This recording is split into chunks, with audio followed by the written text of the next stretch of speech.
they cannot retaliate. And if they retaliate, they'll give back, huh? You're talking back to elders? You don't have any manners?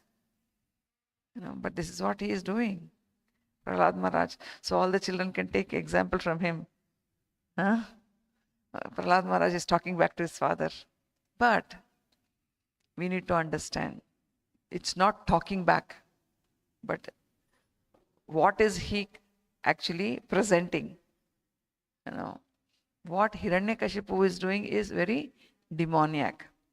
So that's what happens when the parents are demoniac. Even if the child says anything which is sensible like Prahlad Maharaj, they are unable to take it. Many parents, first many children come to Krishna consciousness, and when they learn Krishna consciousness, then they feel it's very nice, and they have never got this kind of lessons or message, or they have never heard this kind of wonderful philosophy or even learnings from their parents. And so immediately, in that enthusiasm, they want to give the parents. But what is the parents' reaction? Huh? I am your father, I am your mother. You came after me, I gave birth to you. How dare you teach me? How dare you? I was the one who is responsible for bringing you into this world, and you are teaching me. How dare you teach me? And not only will they not learn, but they will also try to stop the child from learning. Exactly, this is what happened. And when Hiranyakashipu was unable to do that, but we could see that Hiranyakashipu tried his level best to stop Prahlad Maharaj from being Krishna conscious. But he was not deterred. He was very fixed up. He did not listen to his parents because he knew what is the worth of Krishna consciousness. So every one of us, we are either children of somebody or parent of somebody. So we need to understand. If we are children, we need to understand that we are children, because for however old we are, for our parents we are still children. If they try to stop us, or if they try to tell us something about Krishna, against Krishna consciousness, we should always remember Prahlad Maharaj. How? Of course, our parents are not as demoniac as Hiranyakashipu, but the demoniac thought is there. So if Prahlad Maharaj could stand up to his father, then how much convinced he must have been about Krishna consciousness. And as parents, if children are talking something sense, we should not behave like Hiranyakashipu. We have to understand why they are speaking, what they are speaking. But that does not mean if the parents are also Krishna conscious, the children are also Krishna conscious, then it's not that the children start preaching to the parents, unless they see the way they present it is very important. Vaishnava etiquette is very important. This is what is my understanding. Please, can you help me understand? You have been practicing Krishna conscious for so many years. What is this you're doing? No, that is not Vaishnava etiquette. That is Vaishnava aparad. If the children do that, it's Vaishnava aparad. They cannot talk back. See, in the life of Chaitanya Mahaprabhu, how beautifully he helped his mother to understand when she stopped him from going to school. He did not say, what is this? I'm the Supreme Personality of Godhead. You are just a living entity. I'm telling you, I have to do this. He never said that. He gave the due respect to his mother, or more than due respect to his mother, because she is his mother. And then what he did, he went and sat on a pile of trash, or all the pots which were used. You have a place for that. He went and sat on that. And then his mother said, what is this? You are a Brahmana's son. How can you go and sit where all the juta things are put? He says, I don't know. You told me not to take education. So I am uneducated. As an uneducated boy, I don't know what is right and what is wrong. So I'm just doing all this. So nicely he is presenting it. So then his mother says, okay, you can go to school. He did not make a big ruckus. Oh, I want to go to school. You're in ignorance. How can I learn? If I don't go to school, I don't learn anything. I'll be in ignorance forever. He never said that. But so beautifully, he conveyed the message. This is Vaishnava etiquette. Chaitanya Mahaprabhu and his associates, every step, if we carefully study, they are teaching us how to deal with Vaishnavas, how to actually be Krishna conscious, so that it will smoothen our journey back home, back to Godhead. In the beginning, yes, it's okay. When we come to Krishna consciousness, it's okay that we make some mistakes, and we are still in the learning process, exactly like a child. When the child starts speaking, and they make so many mistakes, or the child starts walking, falls down many times, that's okay. But once the child learns everything, then the child is expected to act accordingly. It's not that it's not that it's like we are walking on two parallel lines, where one side I want to be treated as a senior in certain cases, and on the other side I will act as if I'm a very new to Krishna conscious, so I need all this attention. So it does not work like that. Like if a 5-year-old child does not use the washroom properly and behaves like a 1-year-old child, the parent will keep quiet. 5-year-old child is required, because it's trained. It's required to go to the washroom. It cannot go anywhere and everywhere. The 5-year-old child, or even a 10-year-old child. So like that, because it has to act according to its age. So like that, even in Krishna consciousness, we have to be sensible. At one point we want to be treated as still new, all the pampering, everything we want to continue to have, no purification, nobody should say anything. And on the other hand, when it comes to other things, we want to be treated as seniors. It does not work like that. So whether it is, it does not matter from where the knowledge is coming. In the beginning of 7th canto, we saw that when Hiranyakashipu, Hiranyaksha's wife and children were crying and wailing at the death of Hiranyaksha, and Hiranyakashipu told the story of a king who had died, and then his wives were not allowing the body to be cremated. And then Yamaraj comes as a small boy. So the knowledge is coming from a small boy, 6-year-old boy. He comes as a 6-year-old boy, and he tells them that you're not this body, you're spirit, soul, and all this knowledge he gives to help them get out of this attachment.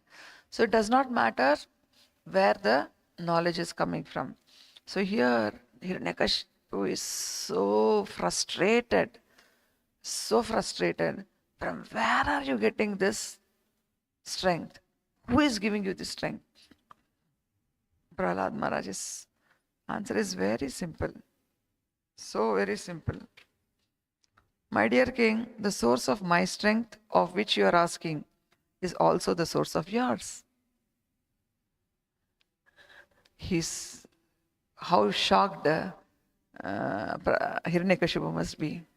My source of strength is actually Brahma, because Brahma gave me this, all these blessings. He is the one who gave me all this. He fulfilled my desires. He gave me these blessings. So how can it be? How can you see? Then the original source of all kinds of strength is one.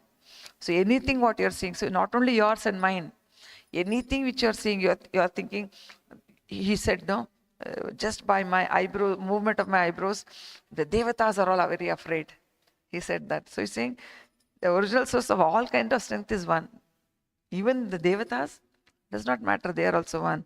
He is not only your strength and mine, but the only strength for everyone. Anything from a small atom to Lord Brahma, he is the only strength. So he is now also stressing on the point, because Hiranyakashipu is thinking he got his strength from Brahma. So why is he saying like that? Whether moving or not moving, superior or inferior, everyone, including Lord Brahma, is controlled by the strength of the Supreme Personality of Godhead. So you are thinking that you actually pleased Lord Brahma and you got all your boons, and you thinking those boons will make you immortal. Brahma himself is telling you, I am not immortal. So what I don't have, how can I give you? But then you thought that you are very intelligent, and you asked a twisted kind of boon, where you thought by asking that nobody will have any solution for that. And so you thought that this will give you immortality. But when Brahma himself cannot be immortal, how can he give you the boon of immortality? Because Brahma himself is getting the strength from the Supreme Personality of Godhead, of whom you are so envious. He could have actually worshipped the Supreme Lord and asked him the boon for immortality. The Lord would have given him. But he's so envious. He's thinking, because we saw when he offered all those prayers, whatever is relevant to the Supreme Lord, those are the prayers he's offering to Lord Brahma. And how ashamed Lord Brahma must be feeling. Oh my God, I don't have these qualities, and why this person is glorifying me? He would have felt so uncomfortable, because he knows, Brahma knows he don't deserve those things, because he don't have those qualities. He knows it. But somebody in their ignorance, they are doing that. And he's also telling Hiranyakashipu, I'm sorry, I'm not immortal, I cannot give you. Still Hiranyakashipu is not able to understand. So this is what it is. Many times people ask, okay, you tell me, whatever it is, you have to tell me as it is. But see, in a material sense, Hiranyakashipu has the topmost position. Except Brahmaloka and Mahesh Dham, except Lord Brahma and Lord Shiva, he's controlling all the demigods. So, in material terms, that is not the highest position. It is the highest position. Even though materially we are so well qualified, but small thing in Krishna consciousness, Brahma is not able to understand. Sorry, Hiranyakashipu is not able to, he's not able to understand. He's asking Brahma, you give me what I want, even though Brahma don't have. Please give me, please give me. He doesn't have it. So how can he give? So this is how it is. When we have asuric qualities, even though we are told, we are not able to understand. So what is the best source then? What is the best course of action then? When we don't understand, let us not analyze what is being told to us. Let us not try to understand, because we don't have the power to understand. So what we should do, just follow instructions. I remember a very beautiful story. So there is this person, I don't remember his name. He is a professional thief, or what you say, Khandan thief. From Parampara, they are thieves. The whole village from where he is coming, they are Parampara thieves. So as soon as the child is born, they train the child in that profession. because that's what they think it is, They train the child. So whatever, however, they will steal and then they'll take. So much so that when they have to eat, they will not be served. In the house, the food is cooked. I will not say prasadam because we got so used to saying prasadam, but the food is cooked. They will not be served. They will steal the food and eat, even including in their own house. So much so they are so much they got attuned to it. So, but they also have some little values. So this person, it's been 2 days since he had not been able to rob anywhere. So he was feeling very jittery. He could not rob anywhere. And then suddenly he sees that he's there in that lonely road. He says, waiting for somebody to pass by so that he can plunder them. But suddenly he sees that a sadhu is walking by. And then he sees, oh, what will sadhu have? They are poor themselves. The only thing they have is blessings. So let me take blessings from him. So he goes and offers his obeisances. And then then he's very truthful, but he's a truthful thief. Then he brings. He's very happy. Then he invites the sage, please come home and have. So the sage asks, okay. The sage goes to his house, and then he tells his wife, I have brought the sage. He says, from 2 days you did not rob anything. We don't have anything in the house. And now you brought the third person. From where I will feed him? Then the sage overhears. Then he says, what is your profession? Then he says, actually, my profession is to thief, to plunder everybody. And whatever I get, then we'll make a living by that. It's not only me, it's been from our parampara. We've been doing that. Then the sage says, now it is my duty to help this person. He says, actually, it's not a good vritti. It's not a good profession because you're going to suffer a lot. It's going to bring you a lot of sinful reactions. But he says, but what can I do? See, now my son is 5 years old. From now only I'm training him to become a thief. And that's how my father trained me. That's how my grandfather trained my father. So it's been in the family. Then he says, but still I want to help you.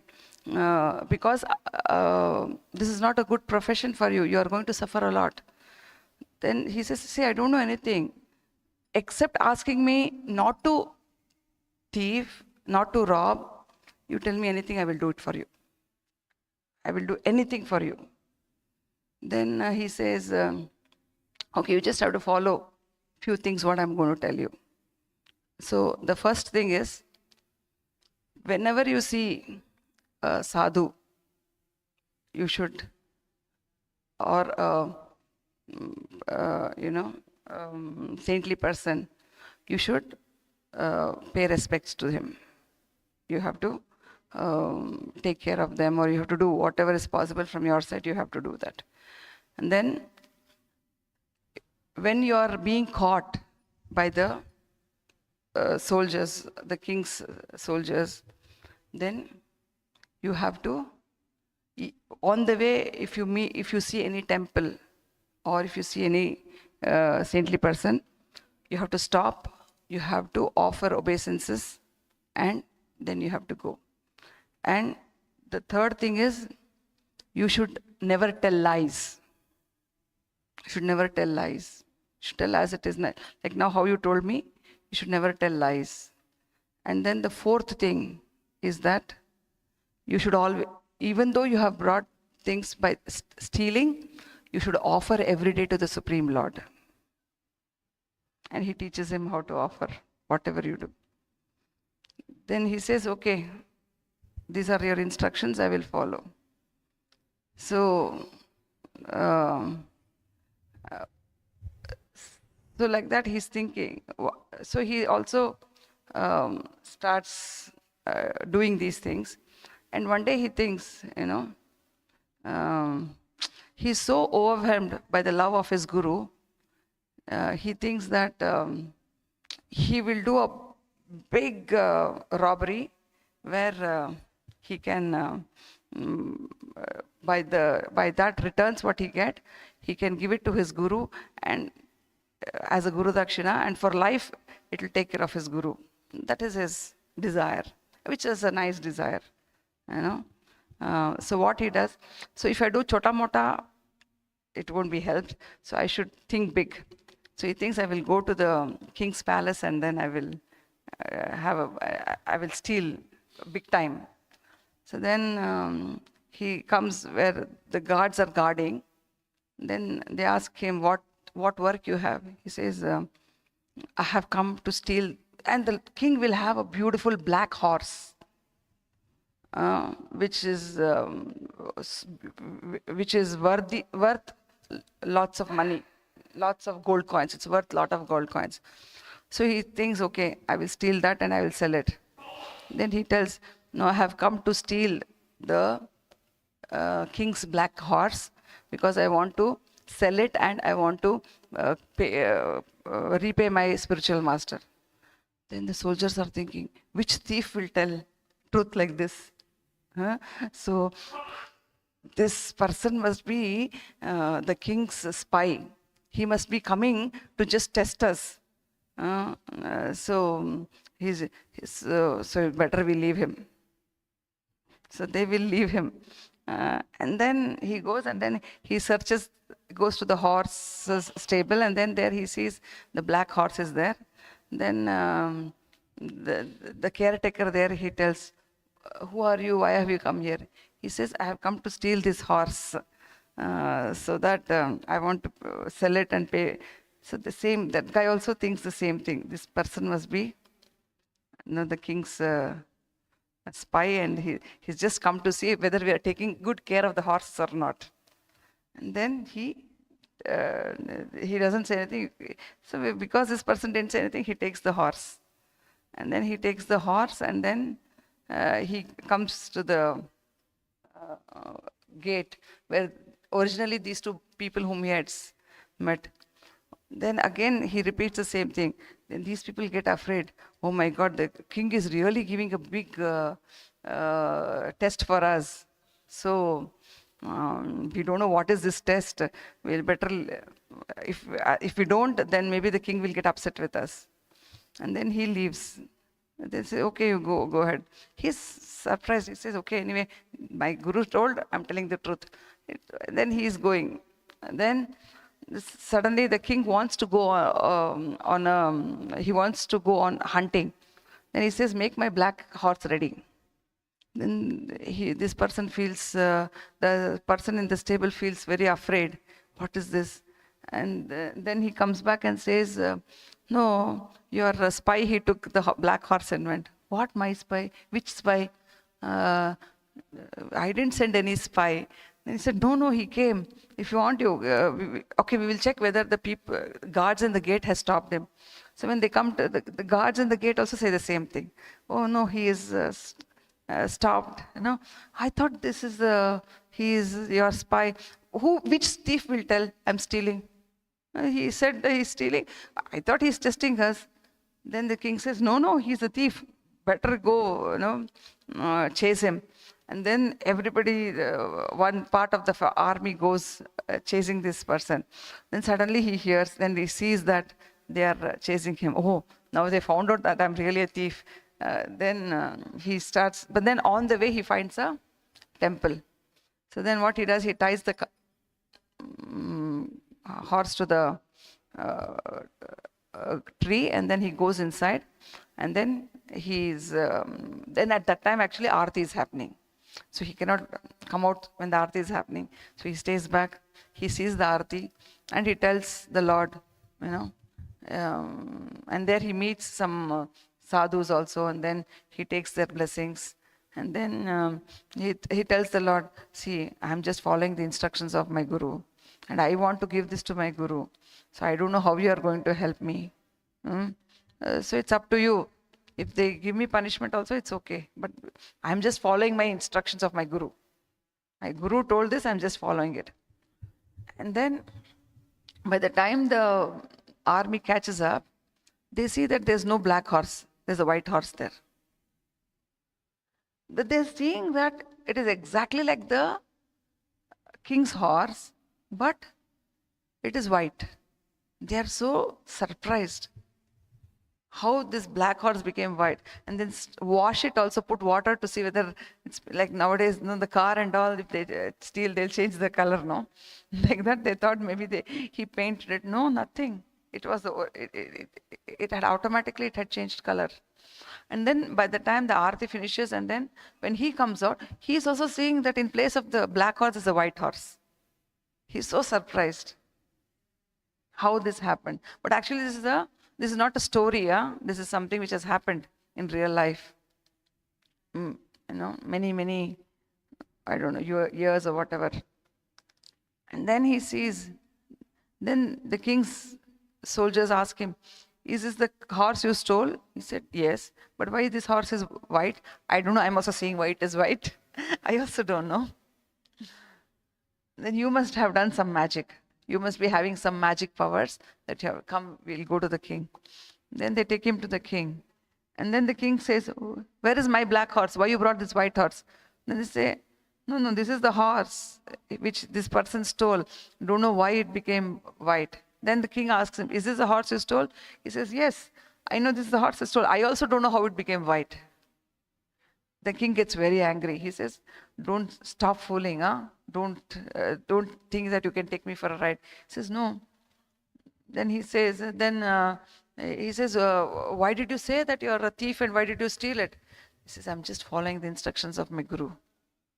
My Guru said, I told him that I cannot stop stealing. So my Guru said, you tell the truth. Whenever you're caught, you tell the truth. Anybody asks you a question, what you're doing, why you're doing, you have to tell the truth. That's what I told them. Even though I told them that I'm a thief, they only let me. So is it my mistake? They had a wrong perception about me. So what can I do? I told. Then even when I'm taking the horse also, they said the same thing. They left me. So it's not my mistake.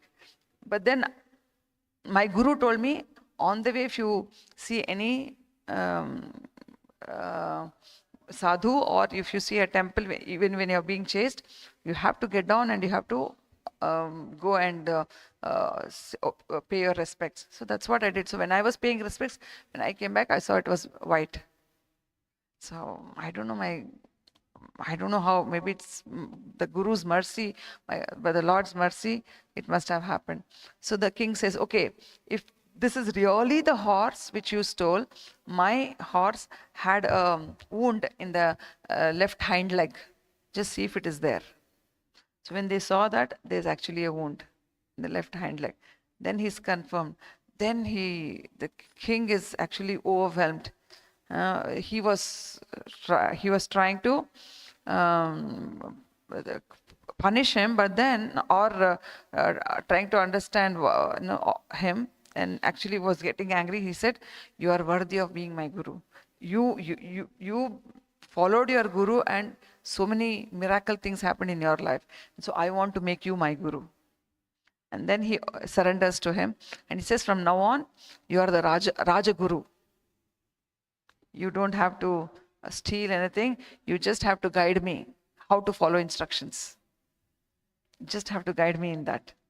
Then this thief starts thinking, just by following the instructions of the Guru, thieving, and just by being honest and whatever my Guru said, if I can become the Raja Guru, just imagine if I stop stealing, then I can see the Lord face to face. If I stop stealing and follow the instructions of my Guru, I can see the Lord face to face. So he says, I'm sorry, I cannot accept this. From now on, I'm not going to steal. I'm going to lead an honest life. And then I'm going to become a devotee of the Lord. And he became the devotee of the Lord. Already he was offering everything. And then he saw the Lord face to face. So he did not understand why his guru was telling what he was saying. He did not understand, but he just followed the instructions. He just followed the instructions. And so what is the end result? The end result is that he could see the Lord face to face. So because with our tiny intelligence, exactly like Hiranyakashipu, what's the point? Trying to analyze and things. Even though we don't understand anything, just follow instructions. Being told, just do it. Our life will be successful. And then we can, it will help us to surrender to the Lord. Our surrendering process to the Lord will become very easy. Exactly like Prahlad Maharaj. What was he doing? He was exactly following the instructions of his spiritual master. His spiritual master, Narada Muni, said, Krishna is the Supreme Personality of Godhead, you have to worship him. And that's what he was doing.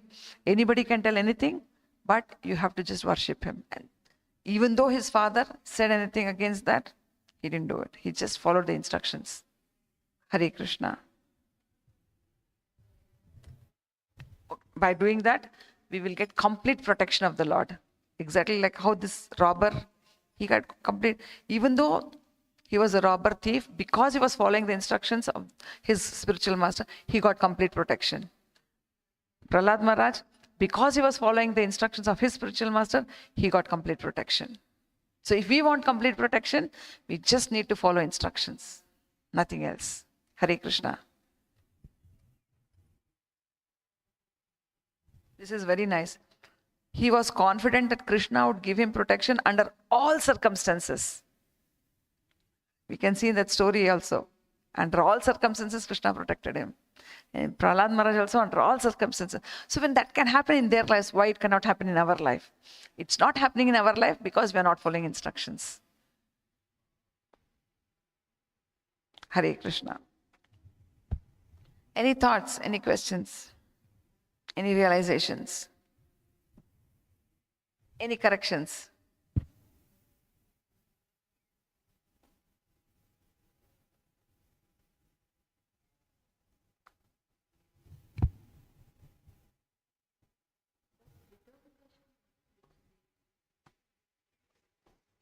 That determination with the thief had is what I think not there.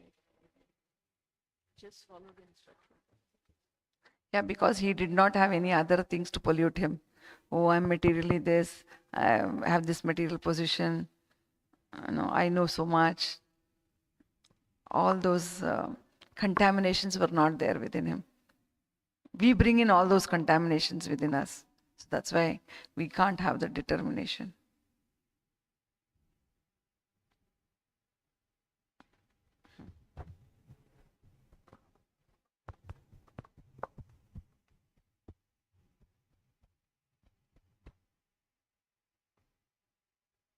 Ramprabhu Prabhu is giving us a huge smile. Well, yeah. I mean, just before the past story of whatever,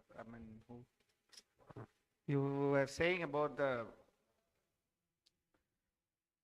strength of a demon is also coming from the Lord. Yesterday, I was discussing about who is God, Bhakti Vriksha topic. So there was a question about Lord has 6 qualities. So if these 6 qualities, all of it is positive. And even if all of it is very positive values. Right? And also the 64 qualities, if we look at it, all of it is highly positive values. So how are we, I mean, I'll also share what my understanding. So then my understanding is the negative qualities of whatever be it, of asuric qualities, it is a byproduct of material nature. It is, so it's a byproduct of the material nature. Otherwise, Lord per se don't have the negative qualities. Is this understanding? I mean, I didn't understand your question.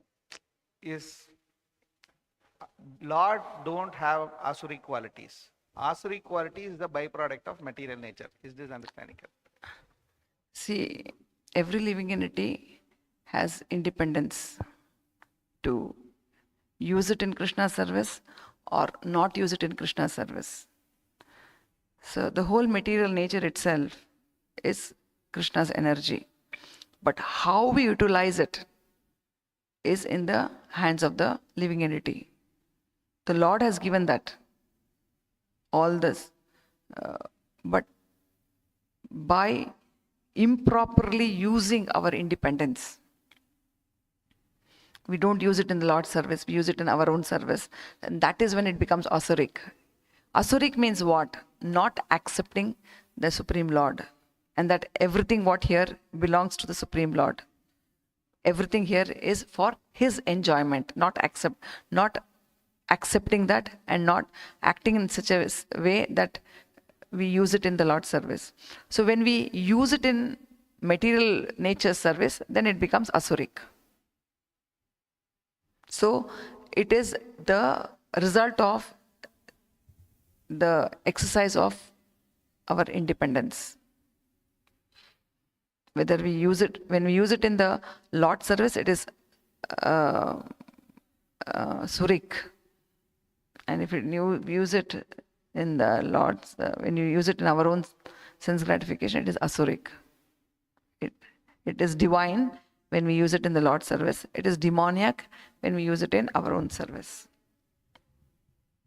our own sense gratification.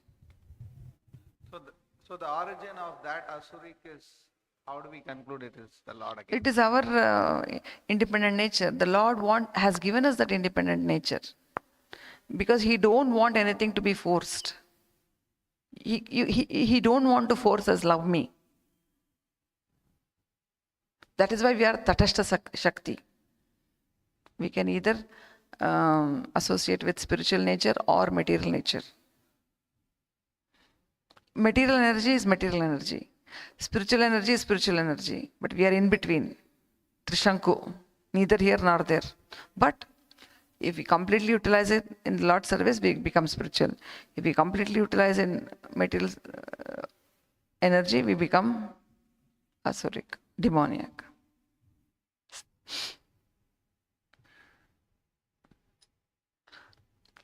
He is the source of all strength. But how we utilize that strength depends on us, depends on the living entity. So the strength per se is not positive or negative. Strength is strength. But how we utilize it, it could be positive, it could be negative. Like electricity. Electricity, if you use it in the water heater, it gives you hot water. If you use it in the refrigerator, it gives you coldness. Like that. How you utilize it. Electricity is electricity. Electricity per se is neither hot or cold.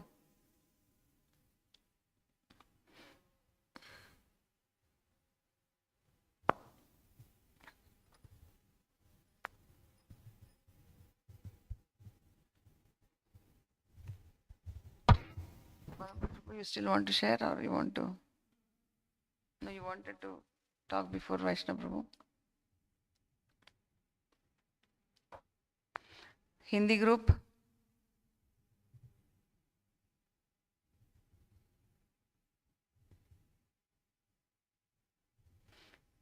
Kannada group.